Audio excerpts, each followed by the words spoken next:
Le personnage se réfugie dans une illusion réconfortante. Il ne grandit pas, il ne s'adapte pas, il ne poursuit rien de nouveau. Il se persuade simplement qu'il n'a jamais vraiment voulu Nastenka. Nietzsche voit dans ce déni de soi un refus de se surpasser, un échec à affirmer sa volonté personnelle. Il n'y a pas de transformation, juste un repli émotionnel. Ce concept constitue un pilier fondamental de la suite de sa pensée. Dans sa forme la plus extrême, soutient Nietzsche, cette faiblesse évolue en ressentiment, une amertume corrosive.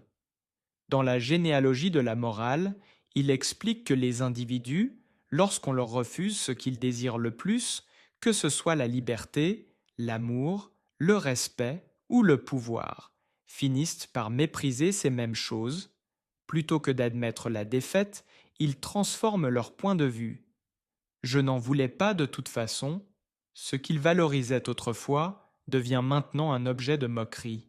Une illustration moderne de ce phénomène, c'est l'archétype bien connu du gentil gars, souvent évoqué en ligne.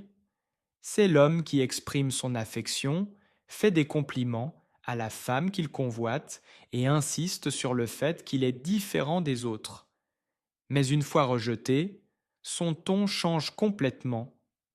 Il devient amer, critique son apparence, sa personnalité, ses choix. Soudain, il se plaint. Les femmes ne veulent jamais des gentils gars.